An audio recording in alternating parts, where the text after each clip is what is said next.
Hello बच्चों, class 12th।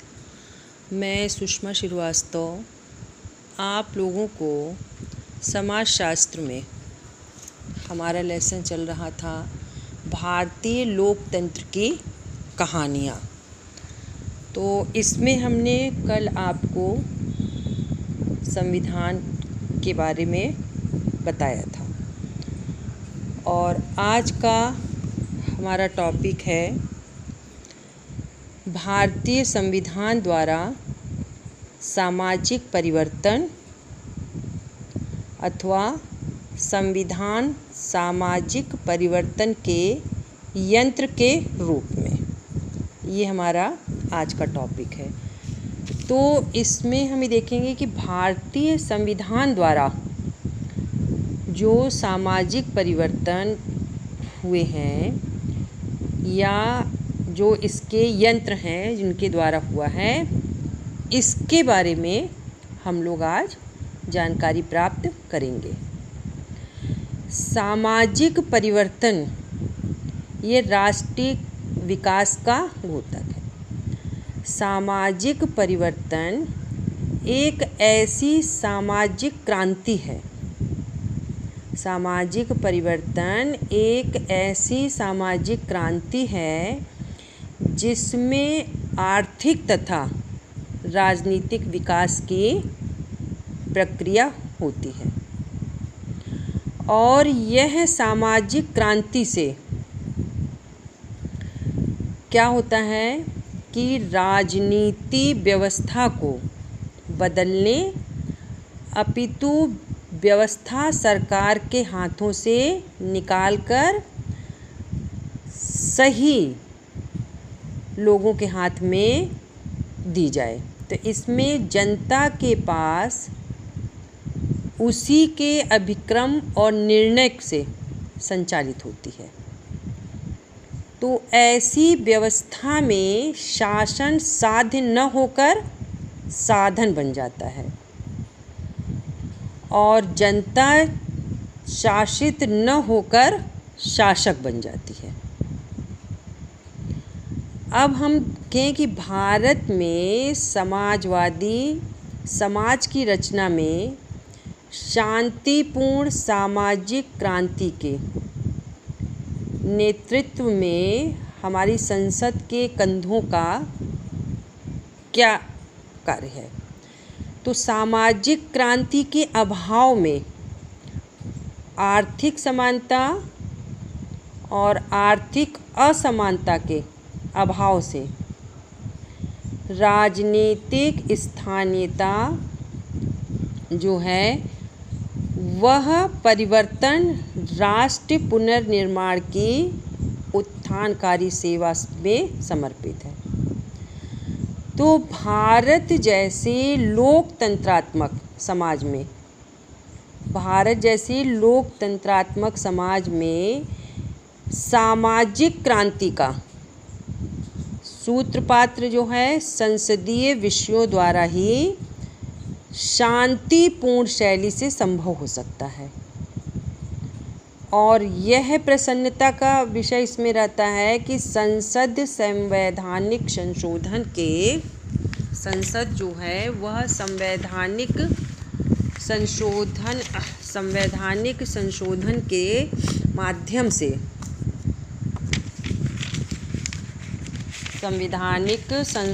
के माध्यम से ऐसी विरोधों का लगातार निर्माण करती जाती है जिससे राष्ट्र के लोगों का सामाजिक, आर्थिक, राजनीतिक तथा सांस्कृतिक उत्थान संभव है।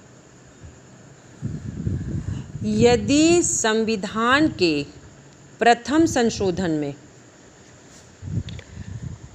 संविधान का जो प्रथम संशोधन हुआ था उस संशोधन तक के इतिहास का यदि विश्लेषण किया जाए तो यह कहा जा सकता है कि हमारी संसद ने संविधान के व्यापक और आवश्यक संशोधनों द्वारा संविधान को सामाजिक और आर्थिक न्याय के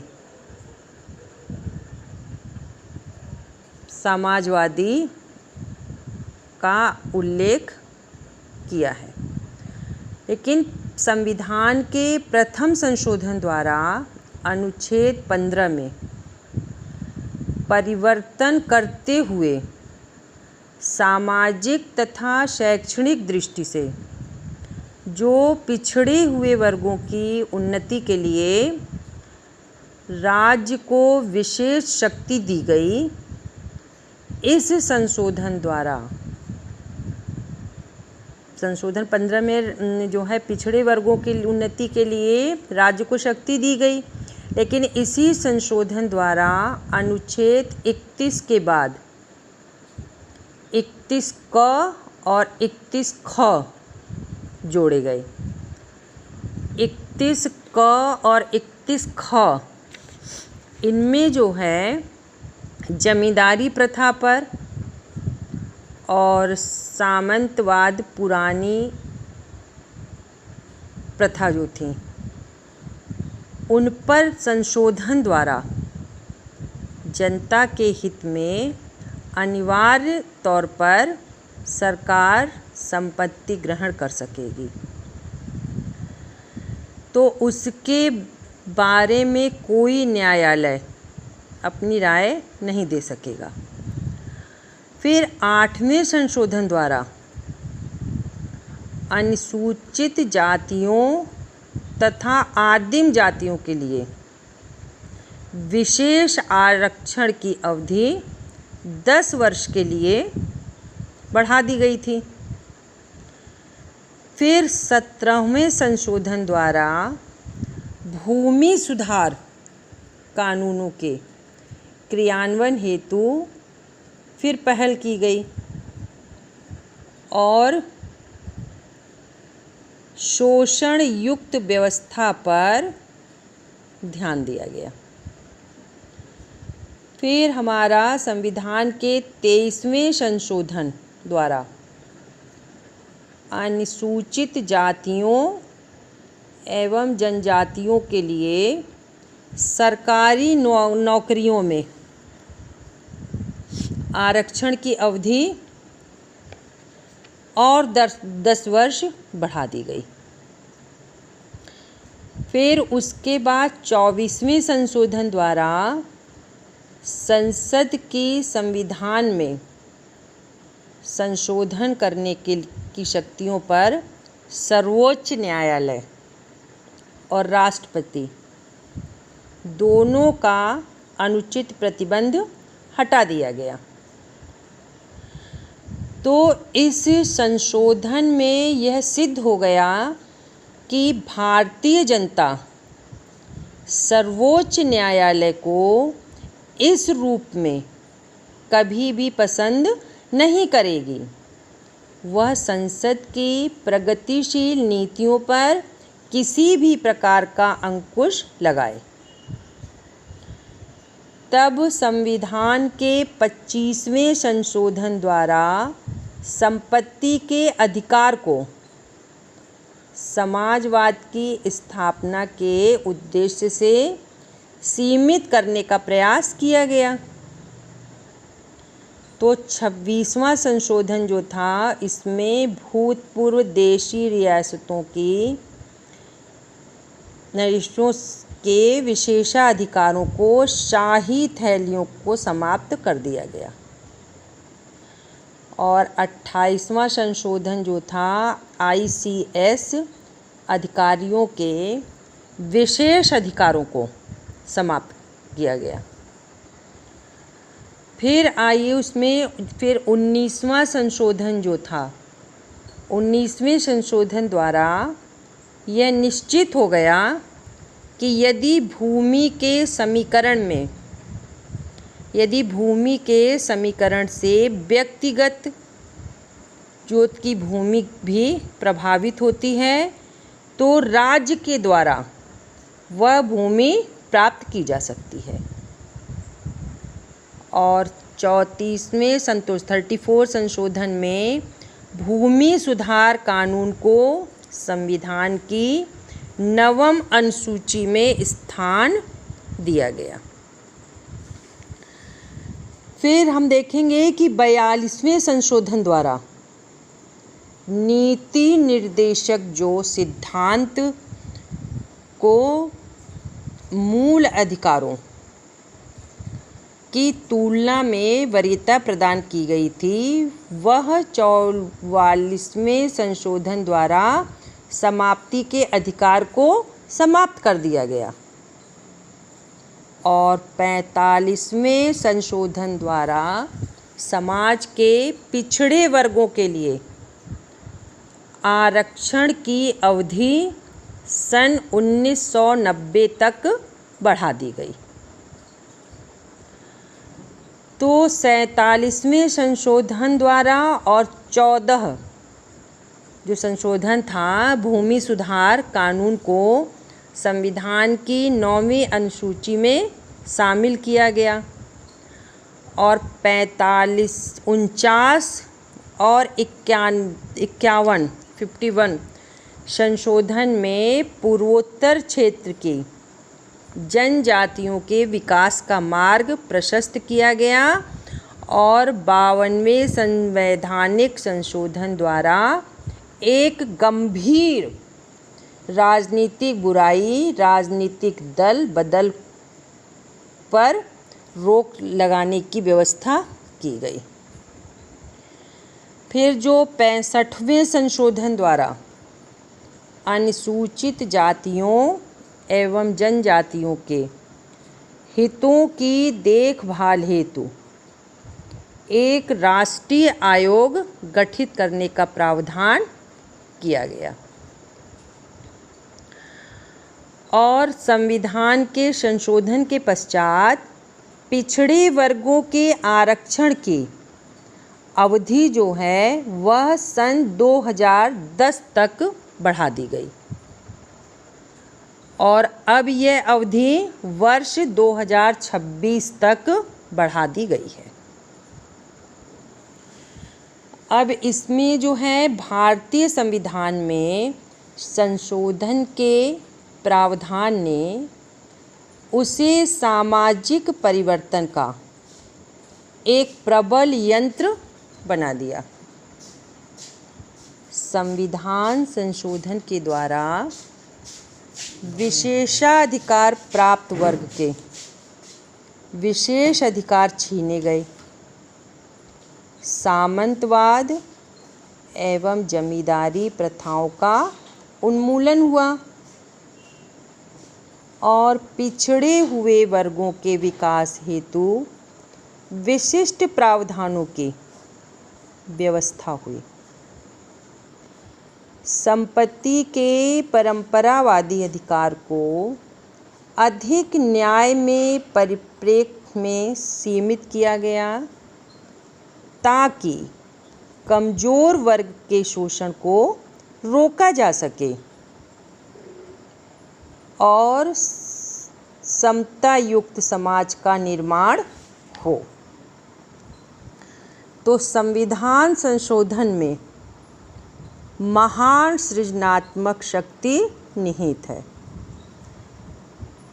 इसमें एक राष्ट्र की शक्ति, प्रगति और समृद्धि की योजना निर्धारित की गई, एक कल्याणकारी समाज और न्याय युक्त सामाजिक व्यवस्था की स्थापना की गई। तो ये था हमारा संविधान। संविधान में 15, 11, 41, 32, 29, 51 इन सब में संविधान में क्या क्या लागू हुआ और उसमें क्या क्या परिवर्तन किए गए। तो ये था हमारा भारत का संविधान।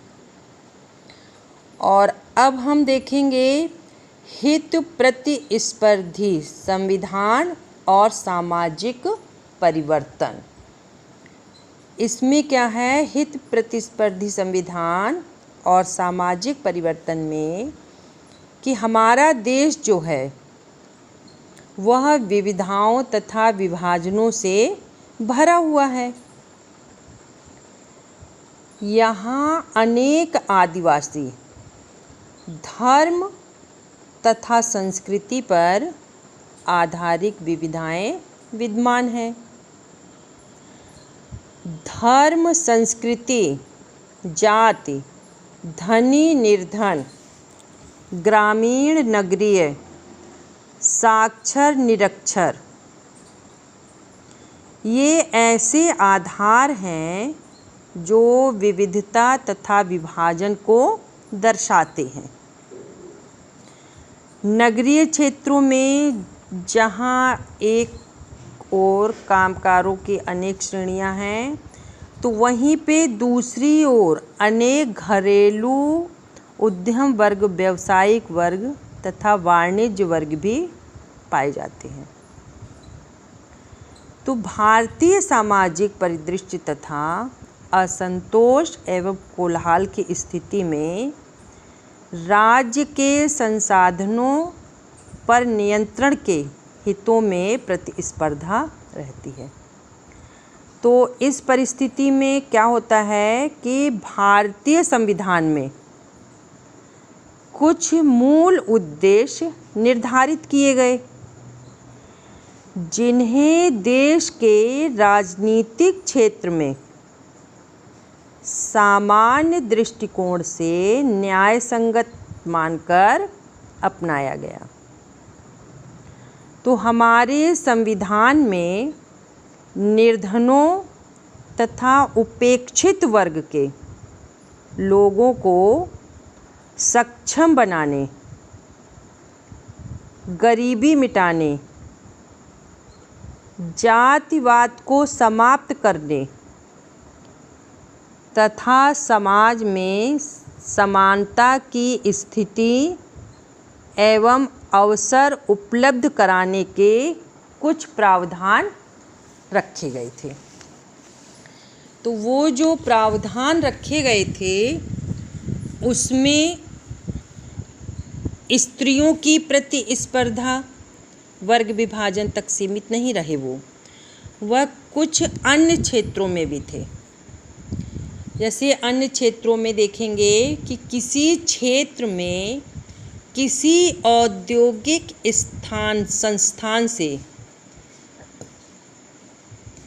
विषैली अपशिष्ट पदार्थों के विसर्जन से क्षेत्र के निवासियों के जीवन को खतरा हो सकता है, तो ऐसे में संस्थान को बंद करवाना आवश्यक हो जाता है। तो जब संस्थान को बंद करवाने से अनेक श्रमिक क्या होंगे, बेरोजगार हो जाएंगे। तो इस परिस्थिति में दोनों ही वर्गों के प्रति न्याय होना आवश्यक है। तो हमारे संविधान जहाँ एक और लोगों के जीवन की सुरक्षा की गारंटी देता है, वहीं दूसरी ओर बेरोजगारी से भी बचाव की गारंटी देता है। तो भारतीय संविधान की यह विशेषता है कि वह बहुलता तथा हितों के टकराव को जटिल परिस्थितियों में सामाजिक न्याय की गारंटी देता है। अब इसी में अगला टॉपिक है संवैधानिक मानदंड और सामाजिक न्याय। सामाजिक न्याय सशक्तता की व्याख्या, कि सामाजिक न्याय जो है वह किस तरीके से इसका मानदंड संवैधानिक उसमें न्याय का है। तो इसको संक्षेप में बता देते हैं कि जब सब कानून तथा न्याय की बात होने लगती है तो इसका संबंध जो है संविधान से ही होता है। कानून तथा न्याय में क्या अंतर है? कानून के साथ क्या है, शक्ति जुड़ी रहती है। कानून सदैव बल प्रयोग द्वारा लागू किया जाता है। कानून को राज्य से शक्ति मिलती है और न्याय का जहाँ प्रश्न है तो न्याय जो है इसमें सर्वाधिक महत्व निष्पक्षता का है। कानून को लागू करने में अधिकारियों की एक श्रेणी की मुख्य भूमिका होती है और अधिकारियों को निर्धारित रूप से कार्य करने के लिए जो मानदंड निर्धारित है वह क्या है, संविधान है। तो ये कहा जा सकता है कि राष्ट्र के सिद्धांतों का निर्माण करने वाला, राष्ट्र के सिद्धांतों का निर्माण करने वाला दस्तावेज क्या है, हमारा संविधान है। हमारा मूल मानदंड हमारा संविधान है। देश के सभी कानून संविधान द्वारा निर्धारित कार्य प्रणाली के अनुसार ही बनते हैं और कानूनों का निर्माण तथा उन्हें लागू करने का कार्य संविधान द्वारा निर्धारित अधिकारियों द्वारा होता है। यदि किसी प्रकार के विवाद की स्थिति उत्पन्न होती है तो उस स्थिति में संविधान द्वारा अधिकार प्राप्त न्यायालयों की श्रेणी द्वारा कानून की उचित व्याख्या करके विवाद का निपटारा कर दिया जाता है। तो यहाँ क्या कहेंगे कि उच्चतम न्यायालय ही सर्वोपरि है तथा उसे ही अंतिम संवैधानिक व्याख्या का अधिकार है। और हमारे देश में समय समय पर सर्वोच्च न्यायालय द्वारा संवैधानिक व्याख्या की जाती है। तो हमारा संविधान कोई ऐसा संदर्भ ग्रंथ मात्र नहीं है जो यह बताता है कि सामाजिक न्याय के लिए क्या करना चाहिए तथा क्या नहीं करना चाहिए। हमारे संविधान में सामाजिक न्याय के अर्थ को प्रचारित तथा प्रसारित करने की संभावनाएं भी विद्यमान रहती हैं। देश में विभिन्न सामाजिक आंदोलनों ने समकालीन परिस्थितियों को ध्यान में रखते हुए अधिकारों व कर्तव्यों की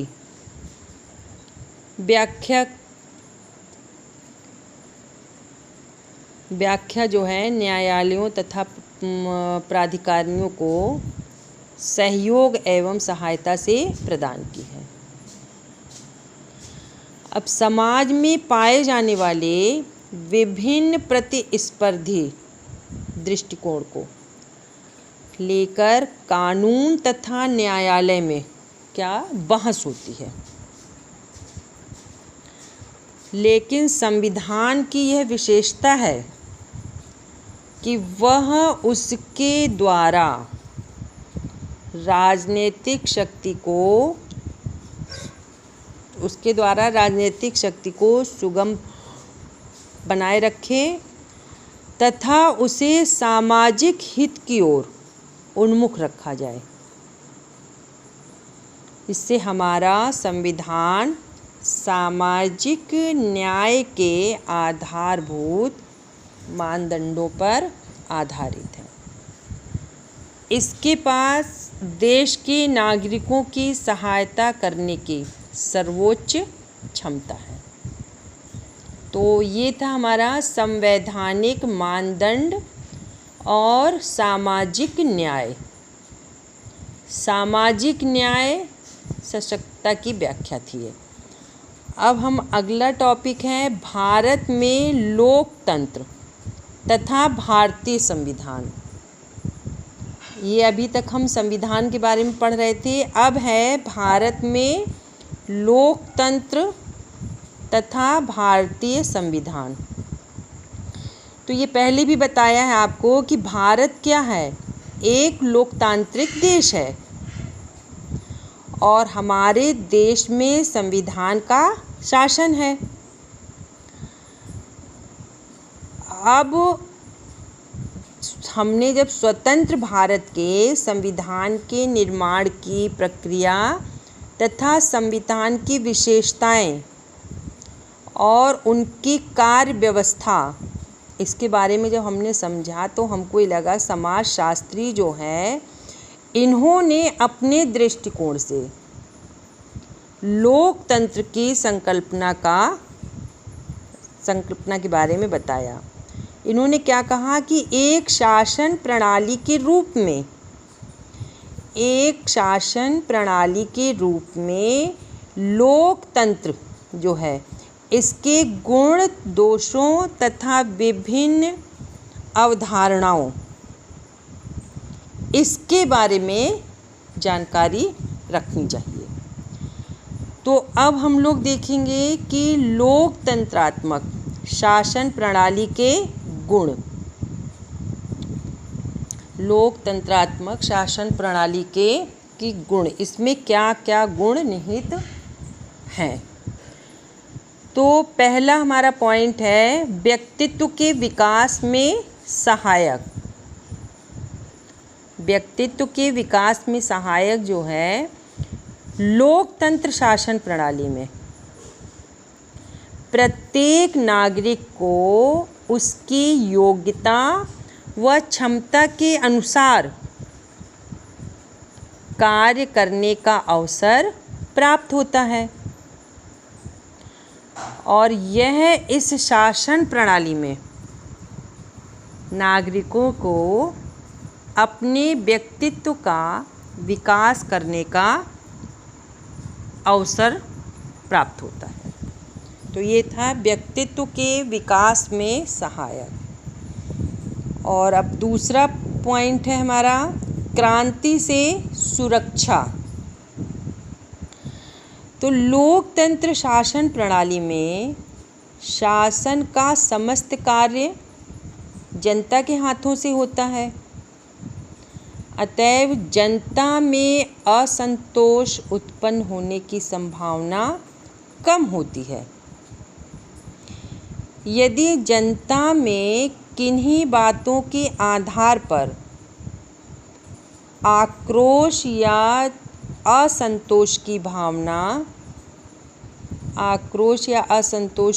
भावना जो है वह बढ़ती है या पैदा होती है, तो जनता संवैधानिक साधनों के आधार पर अपने असंतोष को व्यक्त करती है।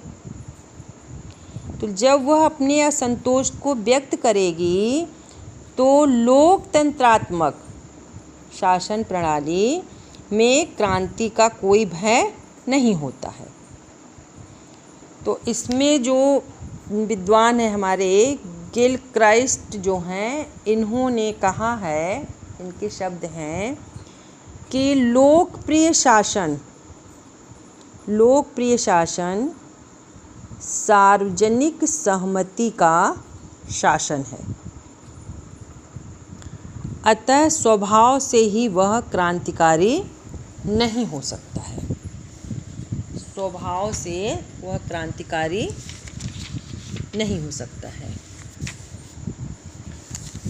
फिर तीसरा पॉइंट है इसमें,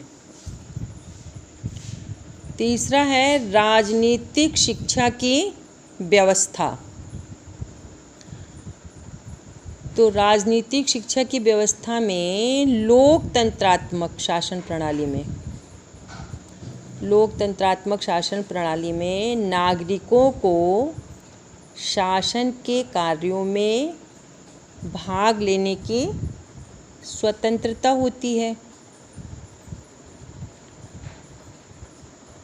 अतएव इस शासन प्रणाली में सभी नागरिकों को राजनीतिक कार्यों का प्रशिक्षण मिलता है और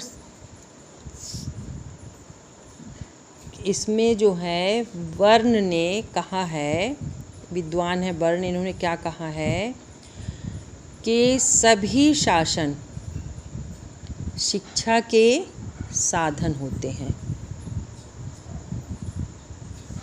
शिक्षा के साधन होते हैं और सबसे अच्छी शिक्षा स्वशिक्षा है। इसलिए सबसे अच्छा शासन स्वशासन है, जिसे लोकतंत्र कहते हैं। अब दूसरे जो हैं गैटिल, इन्होंने भी अपने विचारों को व्यक्त किया है शिक्षा के बारे में कि नागरिकता की शिक्षा प्रदान करने वाले स्कूल की संज्ञा दी है। उन्होंने नागरिकता की शिक्षा को प्राप्त करने वाले स्कूल की संज्ञा जो है वो दी है इसको। फिर चौथा है समानता की पोषक शासन प्रणाली।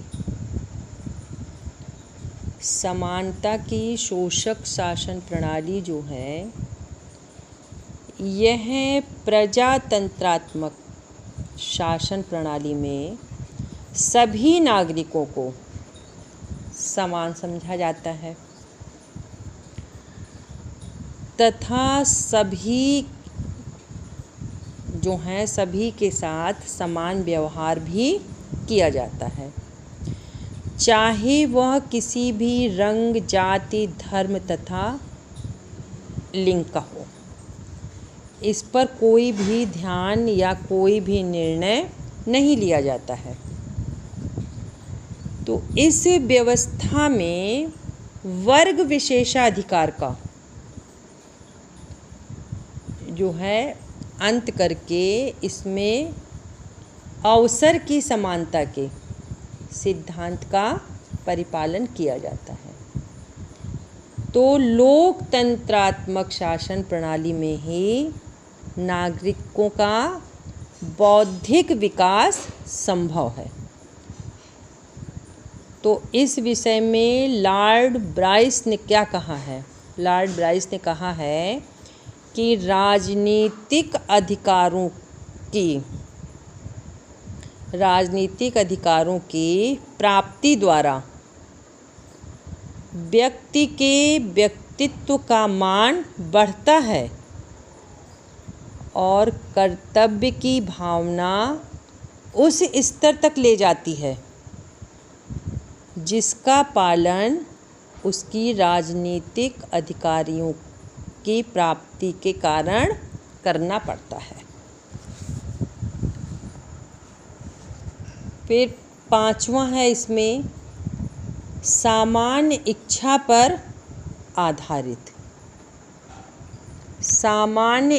पर आधारित लोकतंत्रात्मक शासन प्रणाली जो है वह जनता की इच्छा पर विशेष बल देती है। तो इस शासन प्रणाली में सामान्य इच्छा के अनुसार ही शासन कार्य संचालित किया जाता है। इसलिए लोकतंत्रात्मक शासन में किसी वर्ग विशेष के हितों का ध्यान न रखकर समस्त जनता के हितों की सुरक्षा की जाती है।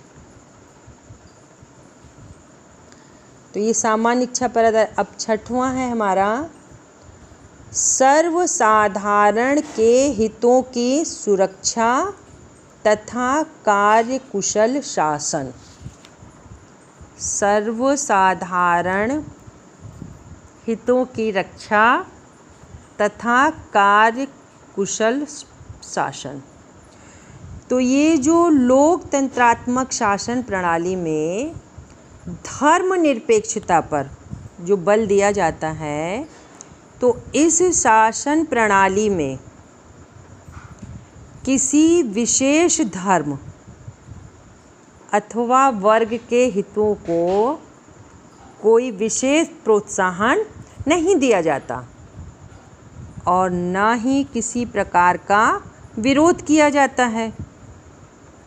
सबके साथ समान व्यवहार किया जाता है और सभी को समान सुविधाएं भी दी जाती हैं। तो शासन उत्तरदायित्व के सिद्धांत पर यह आधारित होता है। इसलिए लोकतंत्रात्मक शासन प्रणाली सर्वसाधारण के हितों की सुरक्षा करती है और सुरक्षा करती है। तो इस बात को ध्यान में रखते हुए गार्नर ने अपने शब्दों में कुछ कहा है। उन्होंने क्या कहा है कि सार्वजनिक निर्वाचन, सार्वजनिक नियंत्रण, सार्वजनिक उत्तरदायित्व के कारण इस व्यवस्था में अन्य किसी भी शासन प्रणाली की अपेक्षा अधिक सुचारुता के आश्वासन की संभावना है।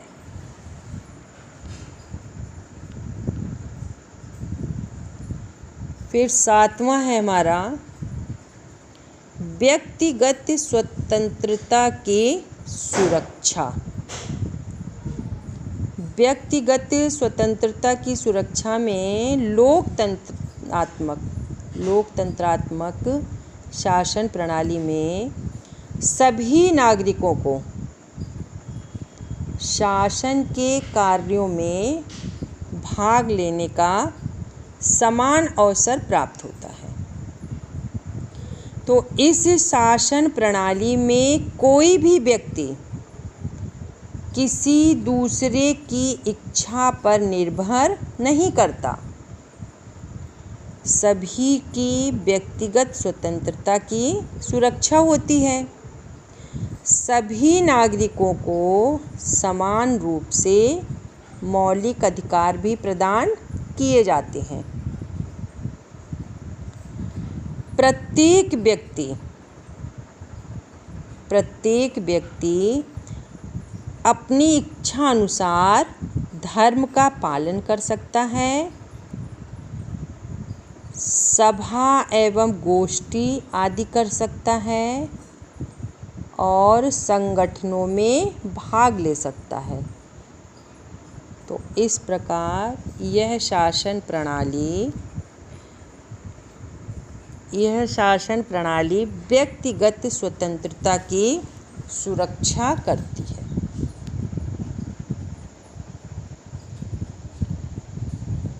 फिर अगला है हमारा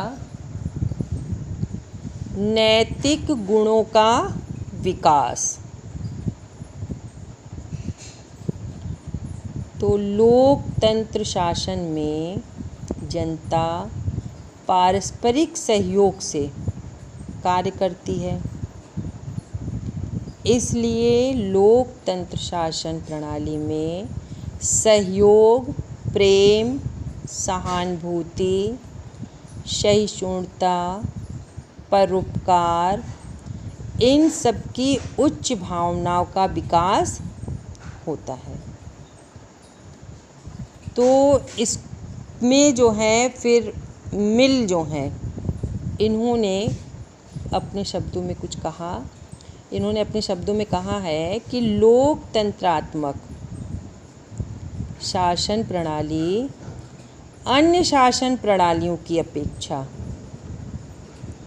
राष्ट्र के चरित्र का अधिक निर्माण करती है। राष्ट्र के चरित्र का अधिक निर्माण करती है। अब फिर 9वां है हमारा राष्ट्रीयता का पोषक। तो लोकतंत्रात्मक शासन प्रणाली में देश प्रेम की शिक्षा प्राप्त होती है। प्रत्येक नागरिक को देश प्रेम की उच्च कोटि की शिक्षा लोकतंत्रात्मक शासन प्रणाली में ही प्राप्त होती है। तो इसमें भी मिल ने अपने विचार में कहा है कि लोकतंत्र नागरिकों में देशभक्ति की भावना की वृद्धि करता है, क्योंकि नागरिकों में यह भावना भरी रहती है कि वे जो कुछ भी करते हैं देश के कल्याण के लिए करते हैं और सरकार उनकी स्वयं की क्या है, कृति है, जिसका अधिकारी वर्ग जनता का स्वामी न होकर जनता का सेवक है। फिर हमारा 10वां है स्थानीय स्वशासन का विकास। स्थानीय स्वशासन के विकास में लोकतंत्रात्मक शासन प्रणाली में जनता को शासन का कार्यभार संभालने की सुविधा रहती है।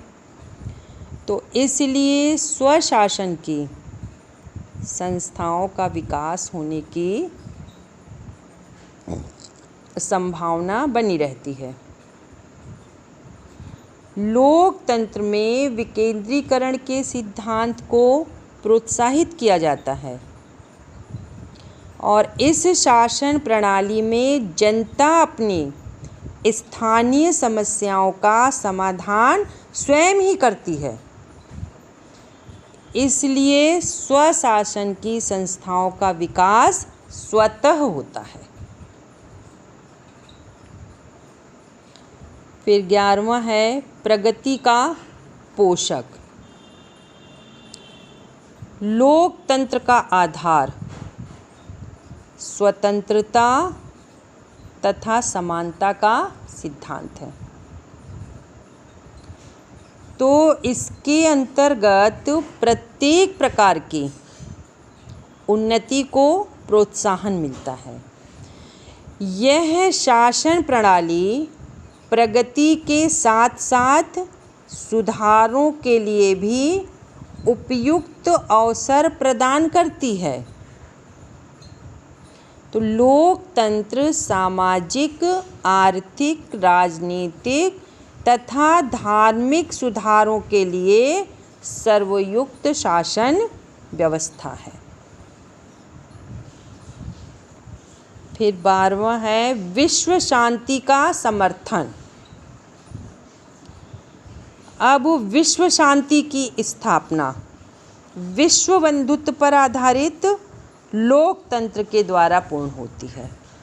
विश्व शांति की स्थापना विश्व बंधुत्व पर आधारित लोकतंत्र के द्वारा पूर्ण हो सकती है, क्योंकि लोकतंत्र के द्वारा ही विश्व शांति का प्रशस्त किया जा सकता है। तो बर्क ने क्या कहा है कि लोकतंत्र आंदोलन शांति का आंदोलन रहा है। फिर 13वां पॉइंट है योग्य और एवं कुशल व्यक्तियों का शासन। योग्य एवं कुशल व्यक्तियों का शासन। तो लोकतंत्र में योग्य तथा कुशल व्यक्ति की प्रतिभाओं तथा योग्यताओं का उपयोग किया जाता है। तो यह शासन सत्ता में भाग लेने की सभी को स्वतंत्रता होती है। परंतु शासन व्यवस्था के लिए केवल उन्हीं व्यक्तियों का निर्वाचन होता है जो इसके लिए योग्य होते हैं। तो ये हमने जो पढ़ा अभी बच्चों, इससे पहले हमने शासन जो है संविधान पढ़ा, फिर उसके बाद में हमने संवैधानिक मानदंड पढ़ा, और फिर हमारा जो था हर एक में कुछ गुण और दोष। इसमें भारत में लोकतंत्र तथा भारतीय संविधान, तो भारत में लोकतंत्र तथा भारतीय संविधान के जो गुण थे उसके बारे में आपको बताया गया है। तो इसमें कौन कौन से गुण थे? पहला गुण था इसमें व्यक्तित्व के विकास में सहायक। दूसरा था क्रांति से सुरक्षा। तीसरा था राजनीतिक शिक्षा की व्यवस्था। चौथा था समानता की पोषक शासन प्रणाली। पांचवा सामान्य इच्छा पर आधारित।